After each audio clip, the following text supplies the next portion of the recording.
Hello, my name is Nate. Welcome to my art channel. I'm working on a 24 by 36 inch, very large canvas, previously used. I loved this bloom swipe, but these colors are fantastic. I love the cells I got, but I didn't use enough of my pillow paint, so it stretched out very weird and overstretched, and I don't like the final result, so I'm gonna reuse the canvas. I have gone ahead and painted the sides and edges because even though my base coat color that I'm using tonight is an opaque color, I want to make sure I don't have to, since the negative space on this was so dark, this is going to reduce the chances that I'll have to do any touch-ups afterwards. Give it like a prime of white. Okay, so I'm going to do another mixed media piece, and I need a backdrop for it. So that's what I'm planning on doing tonight. I've always been curious what would happen if you only use this little piggy pigment color. So I'm only using, besides my base coat color, I am only using this little piggy pigments in my pour, and I'm going to do a chaos ribbon pour over top of that creamy color base coat, which is a mix of titanium buff and a little bit of table scrapings that I had in some browns. So very, very pale beige color. And then going from darkest to lightest here, I have this little piggy cappuccino. And then I have caramel drizzle. And then I have a mix of burnt Sierra and pumpkin pie. I didn't have quite enough of this. This was the one I was initially planning on using, but I love the color it gave me. It's very coppery, and you can see here, hopefully, the consistency is very thin. It leaves the tiniest little kind of disappearing mound. I've dispersed all of my TLPs in GAC 800 to give them extra binder, and then use my regular pouring medium. This one is Harvest Gold. This one is Gilded. And then the only non-neutral color here is this little piggy Mermaid. So I am going to go ahead and put down all of my pillow paint, or my base coat here, and we will get started. I haven't decided what order I'm going to do the ribbon pour in, but I'm not looking for composition really on this. I just want all of the colors in all of the areas. So that's what we're working on today. So we'll go ahead and put down a nice big puddle of this base coat color and stretch it out a bit. This 24 by 36 inch canvas needs about 30 ounces of paint. And just in TLPs, I have 24. So this should be plenty of paint. Okay, let's pop some air bubbles while we have the opportunity.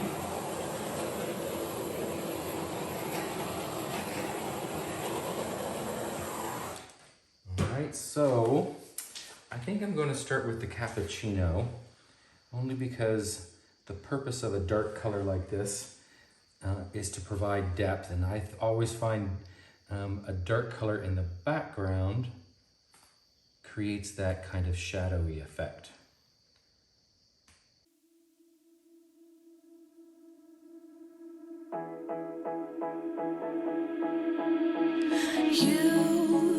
You've been hiding in the shadows way too long. You always thought that you were weak, but babe, you're wrong. Yeah, you better step into the light, just give it a try. Think that it's time you let that spark out. You've been hiding in the shadows way too long. And who cares if you might mess it up? You're stronger than the others think. And who cares if you might mess it up? Go ahead and shine, darling, go ahead and shine.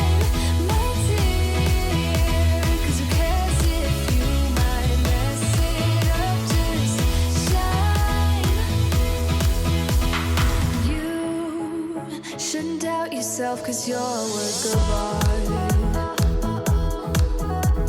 You should know that you are perfect with those flaws. Yeah, you better step into the light, just give it a try. Know that it's time you let that spark out. You've been hiding in the shadows way too long.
Okay, welcome back. So I am super happy with how this has turned out.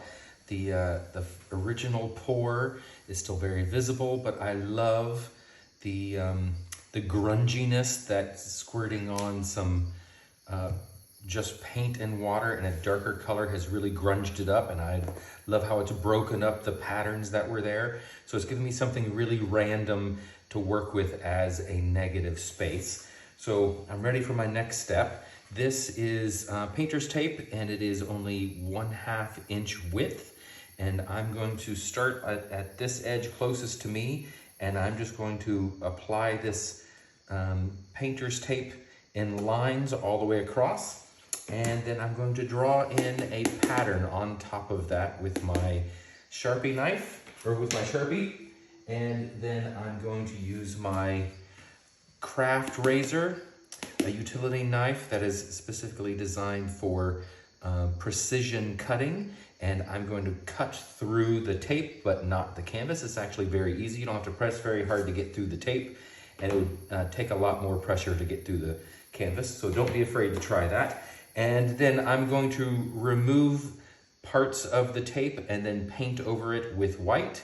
And then I'll remove all the pieces that remain, and hopefully we come up with something really cool. So I'm going to get started here on this edge closest to me, because it'll be easiest for me to get a straight line by starting on the edge.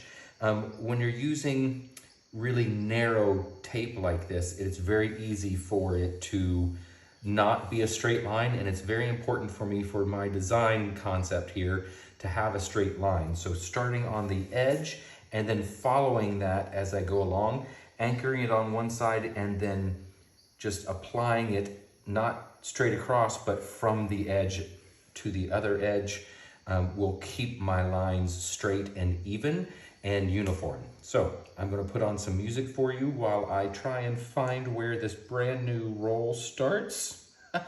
I think it's right there. Looks like it. And I'm sure I'll be fast forwarding quite a bit of this, because this may take me a bit of time. So sit back and relax. I'll put on some nice music for you, and I'll get started.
you from the other side.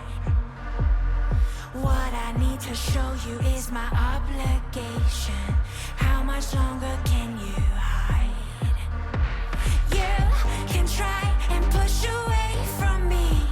You kick and scream, you're begging, please. But once you get a little taste of freedom, you'll wanna get up off your knees. Come over, don't fight how you really feel. Come closer to me. I'll give you something to believe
here is the final result, and I have to say this totally exceeded my expectations. I think this is super freaking cool. It looks fantastic, both vertically like this and in landscape. I'm like, this is so freaking cool. The TLPs in the background, if I can get it in the light good enough for you to see, I'm super happy with the color palette. I love the texture that I got by dabbing on the paint with my paintbrush. I could have saved myself a lot of time by spray painting. I probably would have saved myself 2 hours worth of work, but I really wanted to I wanted that texture because I wanted to give it some life. Otherwise it would have been just very flat. And I wanted it to be obvious that this was a painting. And I think that worked out super well. And you know, even though parts of it could have gotten very tedious, in that situation, I break it up into parts. I got up and let the cat in, let the cat out, let the cat in, let the cat out, as you do. But I stood up and stretched my back a bit. I went down to the house, away from the studio, came back to it again later. And you know, eventually I worked my way through it, and it was totally worth the work. I love this. I'd love to hear what you guys think. Please leave a comment and let me know what you think. And I'll put up a picture of this in landscape mode also, so you can see it that way. Let me know which orientation you prefer. And I hope this inspires you to try something new and go mix up some paints and be fearless.